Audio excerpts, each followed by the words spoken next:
Hey, sis. Hey, sis.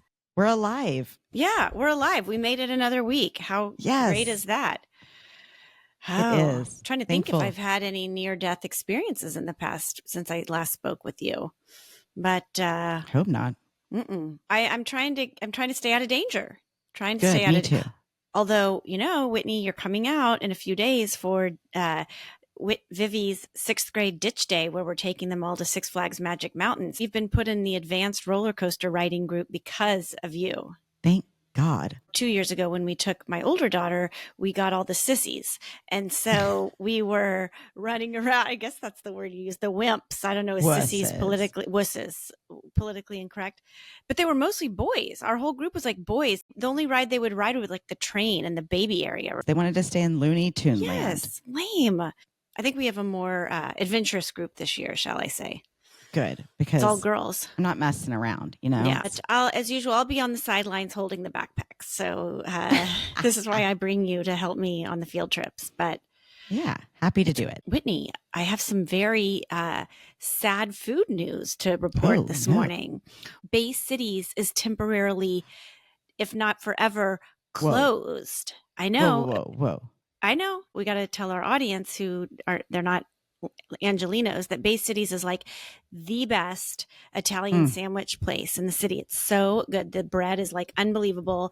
I order there like once a week. I always get like the loaf of bread that they make. It's so amazing. And it's got this incredible Italian market, and you can get all these specialty items there. Well, this is what I discovered this morning. Apparently it failed 10 health code violations. No. Yes. I know. So I'm scared. Whoa. I know. Isn't that gross? Not to my knowledge, did I ever get sick from it, but I'm sure it'll be back. But people are speculating it might have to be closed forever. I don't know. Maybe they'll just do like a temporary, like, let's get shit together and then relaunch. Yeah, but yeah, it's temporarily closed. Sorry to keep an burst eye your out on bubble. that. What else is happening in your world? What else is happening?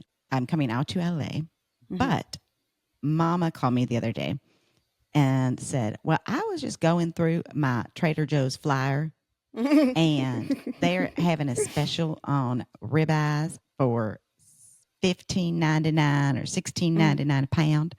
And so I told Dwight about it, and he said, I'll pay for the meat if the kids will cook it. So did you take him up on that offer? Hell yeah. And Mom's like, what do we want on the side? And I was like, I really want a baked potato. So she got the steaks, she got the baked potatoes, she cooked the sides, made the salad, brought it all over.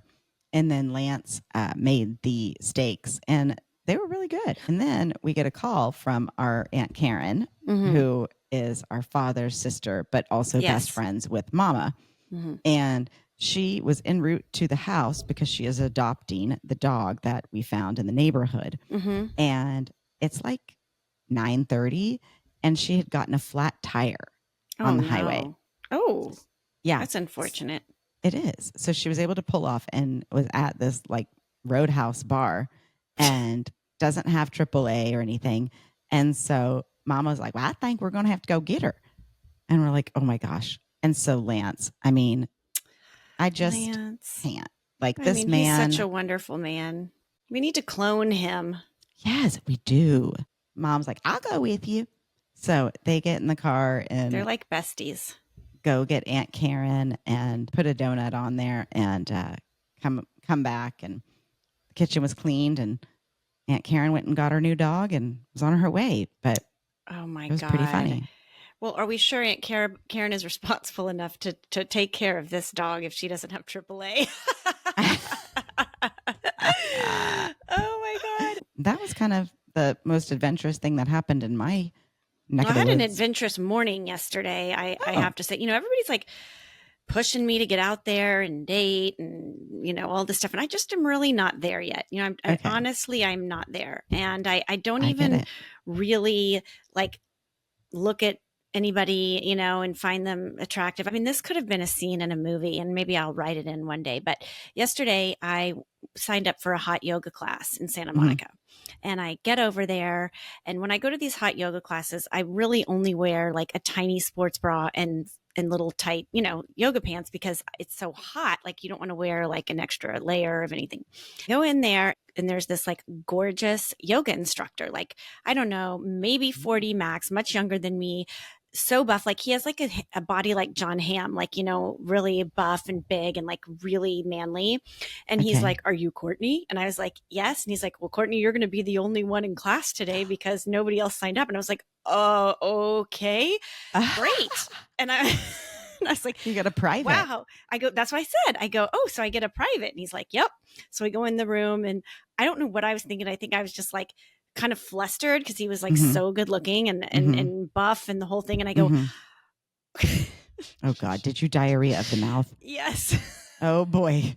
Oh no." "Oh God." I said, "Well, you can go really hard on me because I'm super advanced." And then when it came out of your mouth, were you like, yes. Yeah. And I went, I actually just left it there. I left it hanging in the air because I was like, "Oh God, okay, that's fine." And he was like, "Okay, all right." And then I think he, and I was genuinely like, I like to be pushed because I am advanced. And sometimes in these classes, and like, my if I hair have the pulled. Oh my, downward doggy style. I mean, downward dog. Downward dog. Cowgirl. Cobra.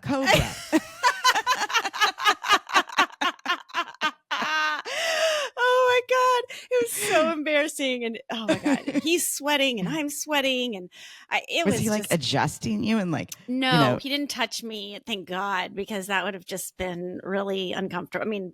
I don't know. And I'm just, maybe I'll sleep on it. And if I know what sleep on him. Time, sleep on it. Yeah. Because I know what time he teaches now. So if I ever want to go back, that was really, really funny because I think a lot of women in my position would have really been more aggressive, I guess, but I wasn't. I behaved myself, but just dip that toe in. He was really cute and it was really funny. And I think we should go next week.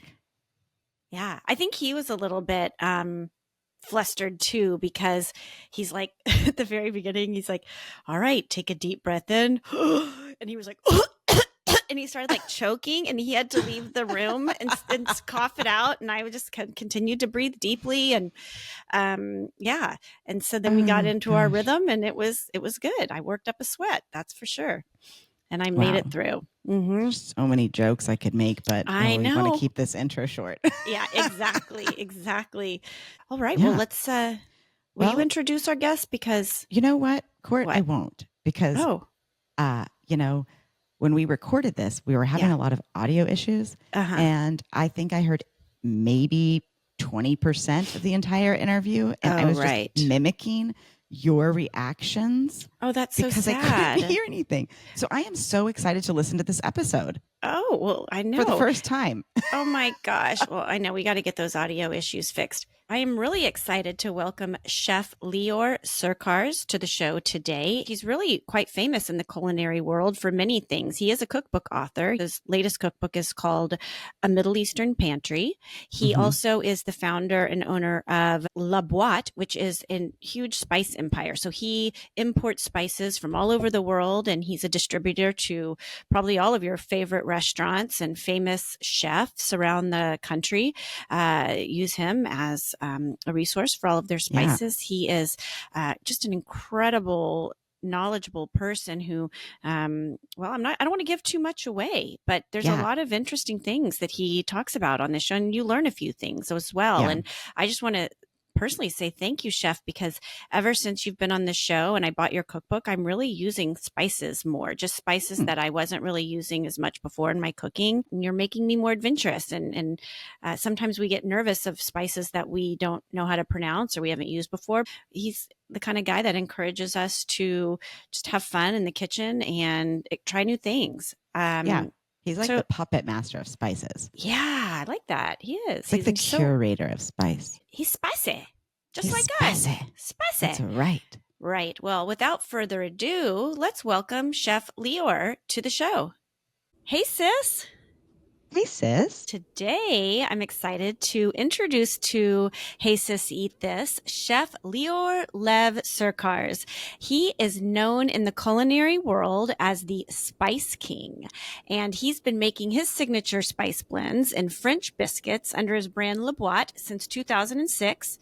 And in addition to his online store, he's a cookbook author and the go-to destination for spices for culinary enthusiasts, professional chefs, and even home cooks like us. Lior Lev Sercarz, welcome to Hey Sis Eat This. Hi, thanks for having me. We're so excited. We love spices. Well, we're a little spicy ourselves, so So, how initially did you get into the world of spices? through food. So I started cooking over 30 years ago, back home in Israel, then ended up in culinary school in France. And during my studies, we were required to do an internship. And I found myself in a small town in the north of France called Cancale. And there was a still is, very famous restaurant there called Le Maison de Bricourt. And the chef there was making some really interesting usage of spices. I've seen spices all my life in Israel, traveling, but I've never seen somebody doing it the way he did, and making blends and whatnot. And Mm-hmm. I started playing more and more with spices. Somehow found myself here in New York, even though I wasn't planning on coming here. After many years of cooking, I thought about what's next, and spices kind of became the thing. And this is pretty much what I do for the last 18 years on a full-time basis. It's exciting. Yeah. So you mentioned that you grew up in Israel. Tell us a little bit about your childhood. I grew up in a kibbutz in the north of Israel, less than half a mile from the border with Lebanon. Wow. I had a great childhood. My mom was born in a kibbutz. My grandparents founded it in the 30s. My wife says I was in a summer camp for like the most of my life Yeah. because I did not sleep at my parents' house. We had our own houses with kids our age. Wow. Went to school, played around, and then in the afternoon went to see our parents for a couple of hours a day. But aside from that, I went fishing and picking fruits and making campfire. And I didn't realize that. So the kids and the parents are separated. Is that because the parents are working the land? the concept of the kibbutz, or parts of it, is that it's a community and everything is shared. And then the parents should focus, on the labor and the work, and then they should have their lives, and the kids should be raised by the community. I don't know if it's raised by wolves or raised by the community. There's a lot of debate still today, and a lot of movies that have been made. So I had a great time at the kibbutz. When you go back to the kids, how the kids part of the kibbutz, like, is there a chaperone that puts you all to bed at night, and how does that work? So my parents, or one of them, would, we're three. So I have two sisters. So, they'll drop us off at the house and we're talking about a village. It's all Right. walkable or bike ride, and it's all fenced. So it's not like there's cars and buses and things like that. And then it's pretty much good night and see you tomorrow. And then there was like an intercom on the wall that if at night you needed something, you'd go there, and somebody was like, "What do you need?" And I was like, "I'm not feeling well." Right. Something, and they would say, "I'll be right there," and that they were never going to show up. I mean, obviously, you needed something bad. I would just go to my parents' house and wake them up if I was really sick or whatnot. But Right. you get the sense of independence from a very young age. Yeah. How many families typically live in a kibbutz? The smaller ones I'd say would be like around 150, 200 families. Oh, wow. I didn't realize it was that big. Yeah. It doesn't exist anymore for the most part, and those who exist have totally switched the model. There's the community only offers certain infrastructure and things, but kids live with their parents. They have bigger homes now. Everybody gets to pick what they want to do. They can work at anything. To give you an idea, that if we wanted to go somewhere, there are no cars, so you'd have to go and schedule to get one of the kibbutz cars so that you could go somewhere. It's interesting. Did you all eat your meals together? I think that there's a reason I'm doing what I'm doing. Mm. Sure, Yeah. sure. I was fed by a few angry people. I mean, I can't blame them. I mean, they were assigned by the community to be the cooks, whether they liked it or not. There was a big dining hall. It was a place where everybody got together 3 times a day, Mm. Wow. breakfast, lunch, and dinner. Well, I know in some interviews you have said that you developed your love of cooking in the military. So, was the food good in the military? I wouldn't typically think that that would be a place where you would develop a palate for cooking. I started, at some point, my parents left the kibbutz. They decided that they wanted to try a different life. And my mom worked later hours than the kibbutz, and somebody had to make lunch and dinner. And I found myself quite often in the kitchen and really enjoying it, and started reading Mm. cookbooks. And then I joined the army and became a sergeant. And so one of my duties was to make sure that anywhere between 80 to 100 soldiers were fed all the time. My cooks were quite often absent. I don't know where they were. They were like going to nap. They had other things to do. So again, I found myself helping in the kitchen, cooking during some harsher conditions where you know soldiers need to eat. It's the basic Hmm. thing that you need to supply them. I think the change there was understanding the notion of actually feeding somebody because they're just hungry, and that food really brings them a lot of comfort. Hmm. Hmm. It's a very complex thing, this idea of hospitality, whether you're Mm. going out for fun and it's an experience, or whether you're just really hungry. Eating And for survival. yeah, but I try to, with the budget and whatever the army gives you, and it's not great. I can tell you Mm. that in terms of the quality, is trying to make things that are a bit more fun. And after a long shift of doing whatever it is that you're doing, at least those 15-20 minutes to kind of offer you a small moment of comfort. That's so nice, chef. This was my nice side. The other part was being a sergeant and making sure that they were shaved and clean and their weapons He's are. a big old softy in the kitchen. Yeah, and then there's the other side where it's discipline, and Yeah. it's finding that balance. Well, I want to go back to that spice journey. Where is the sourcing coming from and the process of getting these spices?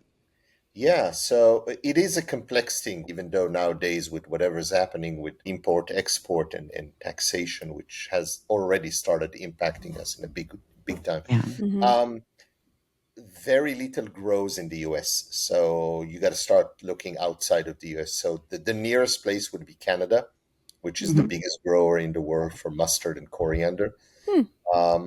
So that's where we get our mustard and coriander. The Mhm. rest, the majority would come from India, Indonesia, Vietnam, Turkey, Egypt. So when I can and explore and visit some of these farmers, growers, it's really nice. And even the traceability of the product is so complicated nowadays just because demand is too big. Where you'd get smoked paprika from Spain, where the chilies actually come from the Far East, just Sure. because there's just not enough. It's Yeah. globalization at its best. Have the tariffs affected your business drastically? Yeah. Yeah, I paid a big bill this morning on something that, until 2 weeks ago was just like, Yeah. came through. Gosh, I'm Um, sorry. I don't know where we're going. That's on Right. top of, the regular issues such as having bad crops one year, whether Hmm. it's, um, climate change, whether it's a disease, whether it's demand. Right, right. Well, on a brighter note, can you share a story about a trip or a place where you discovered a particularly unforgettable spice, and what was that meal? I don't think it was during like a trip, but I think the first, like many years ago when I just started, somebody gave me some asafoetida, which is basically a resin from a root that you collect. And the first time I opened this, I was like, there's no way that a human being will eat this thing. It smelled so strong. Like what? Fermented onion and garlic Okay. together. And then few months later, I had an Indian dish of some sautéed spinach. There was something really unique about that dish. And long story short, it ended up being this asafoetida. I was like, oh, all right, I guess there is a way to utilize these products. So every once in a while, there'll be like, my desk is covered with random samples from around the world, that are coming from our vendors. So it's always interesting to kind of see. On the flip side, I was in India a few years ago to see one of the fennel farms that we work with. And I asked the farmer about fennel pollen. And he was like, why would somebody want to use it? I was like, because it's really good. And he was like scratching his head. And then I showed him the price on what fennel pollen costs. And he was like, I should start selling fennel pollen. Right. Just grew his business for him. Yeah. I have a lot of respect for tradition and culture. I'm not Indian. I will never be, I could be very inspired by the food, but I cook my own food. And we try to do the same with home cooks and chefs. Like, be who you are and just bring spices into your everyday life. It's going to be an amazing journey. I love that. We saw on the Boite, on your store, on your online store, that you have a line of Bloody Mary mixes, and for different alcohols and flavors. And we love a Bloody Mary. We kind of consider ourselves Bloody Mary mavens, and we have our own recipe on our website. And we're curious to know what's in that spice blend for your Bloody Mary. A long time ago, I was approached by a very famous mixologist bartender. His name is Jim Meehan. And we do a lot of collaborations. So we have different lines with different chefs and different culinary people. And he said, I'd like to do a line of Bloody Marys. And I was like, I got to tell you, me and Bloody Mary, I don't know. You don't like it? No. I decided in life in general to stick with telling the truth because it's super easy. Much better. I don't have to remember what lie I told. So he said, funny you should say that. It's not my go-to drink. I was like, great, we're going to do a project that we both don't really care about, but let's do it. I took it as a challenge to develop. So we started with, I guess, the classic with the vodka, with the Be Merry. And then the way that he handled the recipe portion, so it's all mixed in and you can batch it ahead of time, which is super easy. We did that and that proved to be really interesting. And so then we moved to the Be Maria, which is tequila base. And then the Be Marlene, which is gin. And then the Be Marian, which is with aquavit, which is a spirit that, it's a Nordic spirit that's made with caraway. Fantastic. Yeah, that sounds good. In the cocktail itself, a little bit of sesame oil, which is super interesting. Another ingredient that people sadly don't use enough of. Sesame oil? Love sesame oil. Oh my God, I use it every day. Yeah. So that's how kind of the line came about, and it's quite popular. I mean, I think our spice blend, Whitney, would make him cringe on our Bloody Mary, but it's because ours is lemon, pepper, celery salt, and Lowry seasoning salt. And Worcestershire. Worcestershire and lemon and lime. A ton of Worcestershire. Yeah, tons of Worcestershire. We want it to taste like a steak, Yeah, so there you go. I want to try the gin. I've never even thought of that. And there's so many different gins that all taste very different. Yeah, we did a project a few years ago. We have a gin that's made with La Boite spices, and it's called Terra Gin. It's made in Bloomington, Indiana. It's still sold on the market. And again, it's not a spirit that I was very familiar with. Have now learned to kind of tell the difference. And, if I'd order a martini, it's like, I want this gin or I want that gin. What's your martini? We're big martini drinkers. I think that if you're drinking just gin or vodka chilled with no vermouth, you're just drinking booze, which is fine. I just don't think it's a martini. And that's a debate. I now know that I like a gin martini with a twist. Okay. That's it. All right. Well, we're dirty martini girls over here, so no vermouth. Slightly dirty. Yeah. I tried. I get it. I understand. But you do vodka, you do gin. We do vodka. Vodka. All right. Yeah. You touched a little bit about your, eating communally on the kibbutz, and I wanted to know a little bit more about your mother's culinary influence on you. Like once you were out of the kibbutz, was she cooking meals for you, and what was her style? It's very funny. My mom, she grew up in a kibbutz. So Mm-hmm. for years, eating out was a waste of time and a waste of money. I was like, Mm-hmm. why? We need to go out. We eat at home. It's great. It's the best. Things have changed. She is not easy to go out with anymore. Okay. She has an amazing palate.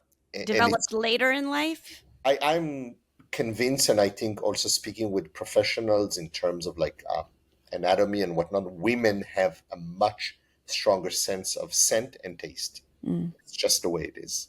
I would agree with that. Um, Yeah. so she is very picky. Going out, she has a specific idea of one things, and she has a point of reference. And if it's not that, then it's not good. At home, food is it's good. It's very simple. She has like a repertoire of like 10, 15 things. It's now just her and my dad's. But even if, I would come home or my sisters and whatnot, it's going to be the same thing. It's really well done. So I don't know in terms of the influence, there wasn't a whole lot. I think I Got still make some of the dishes that I ate at home that she made. Both my grandmothers, one reheated food very well. She can cook. And the other one made some pretty basic, tasty, good things. What's one of the dishes that you still make from hers? There's a Tunisian, trying to think, you can call it a frittata of sorts, even though it's baked in the oven start to finish. It's potatoes that are boiled and then kind of smashed, mixed with tuna, canned tuna, Mm. Oh, eggs, interesting. a little bit of herbs, lemon juice, and you pour it into a preheated like Pyrex dish, and then you bake it in the oven so it becomes like this bigger like tortilla, like a Spanish tortilla, but like double the size. It's probably like Oh. you Yeah. know 4 or 5 inches high, Oh my goodness. and then you serve it. You can eat it cold, you can eat it warm, and serve it with some harissa and drizzle some more lemon juice on it. And it's just super easy. It's potato, tuna, and eggs, Okay, and Whitney, olive. this is a tuna casserole I think you can get behind. I think so too. Maybe you could share that recipe with us for our website. Yeah, That's absolutely. Yeah. because we love our mama's recipes on this show. So, did your mother, has she ever given you any specific advice or lessons about cooking that you carry with you today, or any of her recipes in your beautiful cookbook? My grandmother always said, I was in the kitchen, she's like, if you really want to help me, get out. Yeah. That was again this sense of feeding people because you care, not Mm-hmm. because you have to. You get caught right away. I mean, there's some mean people out there cooking, but you can tell my food tastes better if I'm in a good mood, and Mm-hmm. and it's my therapy. It's Sure. my happy place being in the kitchen. Doesn't Mm-hmm. matter, even if it's after a very, very long day, even if it's making the kids a toast. So it's, good bread and good butter. I learned the opposite. I mean, she makes a big deal out of cooking. It's like, oh, it's the whole thing and it's going to Yeah. smell and then you have to clean. I was like, Yeah. it's not that complicated. But I think Right. that's, being a professional chef, learning that Sure. things are not complicated. We love hosting at our home, and Mm-hmm. we can have 10, 15, 20 people, and it's not a big deal. There's always enough food in the fridge Yeah. or the freezer or That's how both. we are. Yeah, The more the merrier. Yeah. absolutely. What does Chef Lior make for his family and friends? A lot of lamb. I love Mm. lamb. So there's Okay. always some form of lamb. I like to make things that are either made ahead or Mm-hmm. that are room temperature. Because when people come over, I Yeah, want it's to too spend hard. time with them. Lots of vegetables, in different formats, cooked, broiled, grilled, whatever it is. I like a variety. A lot of your spices, I'm sure. Using a lot of our spices, from La Boite and whatnot, and different sauces and different pickles and different things like Mm-hmm. that. So everybody can make their own thing, and there's a big plate of it. Lots of seafood. also, which is great. Pasta, which is always fantastic. This is like the perfect segue because I wanted to mention your stunning cookbook, A Middle Eastern Pantry, that our mutual friend Benita introduced us. Shout out to Benita. She's amazing. And it's not just a book of recipes. It's a reference book that teaches you about the history of the ingredients and how to select them and how to store them and the best way to use them. I just love this approach so much. And it's really beautiful. Thank you. Thank you. It was a fun project. The notion of having a pantry, having pantry items that were made ahead of time for the day that you would need them, so different canned products, different jarred product, different vinegars, oils, dried legumes. A lot of the time you have a whole meal right then and there. You just open a few things, mix them together. There's a whole culture that I wouldn't say is disappearing, but I hope it get more present. It's the notion of pantry items. And there's some incredible preserved and canned foods. As an example, beans. I rarely cook beans from scratch because I don't know when I'm going to want to have beans or chickpeas. I'm a big fan of canned beans and canned chickpeas. Usually, good. You're making me feel better about myself because me too. Just get good quality and rinse them, and in 5 minutes you can have a bean salad. You can make yourself a chili. You can make whatever it is. And I think the technology is so good. Like tomato sauce, there's some incredible jars of canned tomato sauce and things like that. You don't make your own ketchup. Convenience is key. Yeah. So that's the book, and obviously I'm from the Middle East, so it's a region that I'm. It's really interesting. You say in this book, I'm going to quote, having a pantry that excites you can yield a more accommodating and flexible way of putting together a meal that allows for improvisation. And I just love this philosophy of cooking so much because it makes cooking more exciting and fun. I'm thrilled to take a deep dive into this cookbook and really expand my knowledge of spices. You can always level up your cooking, and I would highly recommend everybody, going on to leboite.com and getting some incredible spices to level up your weeknight cooking. And thank you for being here today. If you have some time, we'd love to ask you some quick rapid fire questions. Good. Okay. Yeah. The top 3 spices you need for a Middle Eastern pantry. Cumin, coriander, and let's say Aleppo. All right. Okay, good. I've got all 3 of those. Yeah. Yay. Okay. Good. All right. What is your favorite spice blend from Le Boite? I'd say Pierre Poivre. It's the one that it's one of the first I've ever created 18 years ago. It's 8 different peppercorns. I think it's going to be on my tombstone. The Pierre Poivre. It's really the gateway for people to understand La Boite. Once you start using Pierre Poivre, there is no going back.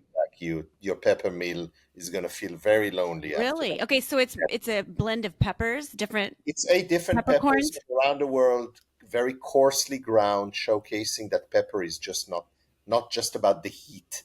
Yeah. There's some acidity, there's some fruitiness, sweetness to it. Ooh. Yes, it's a pepper. I bet that's good on a steak. Just salt and and on a steak. Steak or just eggs or just a salad, like a simple vinaigrette with the Pierre Poivre in it, or some cheese. It's just on everything. God, I'm getting on your website right after this. So you've traveled the world, but where is one place you're dying to go that you haven't been?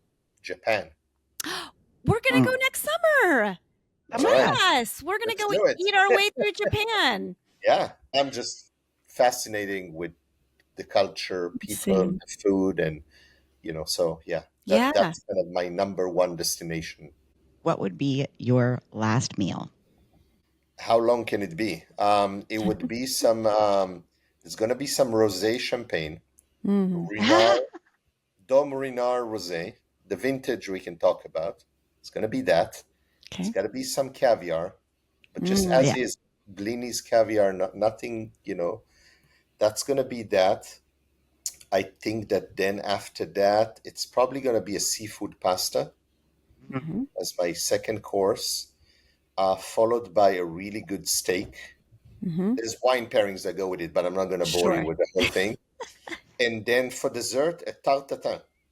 All right. That sounds delicious. Yeah. there. especially the caviar part. Yeah. Okay, Yeah. I just have one last question, and this is for my friend Jordana, who's a big fan of yours and your spices. She wants to know your favorite Israeli restaurant in Los Angeles. Oh, somebody's gonna get offended because I have a good friend, Asaf and Asi. Carmel is one of them, and then Ori and his wife, so they have Bestia Oh, and yeah. Yeah. those. Let's say those two. Okay. Well, Chef Lior, we can't thank you enough for joining us. We want to make sure all of our listeners know where they can get all of your fabulous spices and your cookbooks. So please tell us your website and your social handles. Sure. So, for all your needs, spices, pantry items, cookbooks, or not, laboiteny.com, laboiteny.com. You can also send us any emails about questions. We have tons of recipes. Do sign up for the newsletters every week, one or two newsletters, tons of recipes, tons of content, and some fun things. And then make sure you follow us at laboiteny, Instagram, Facebook, TikTok, fun stuff going on. Well, thank you, Chef. I now want some sparkling rosé, a Bloody Mary, and some caviar. Well, on that note, we're going to end it as we always do. Whitney, I love you. I love your show. I love you. I love your show, Court.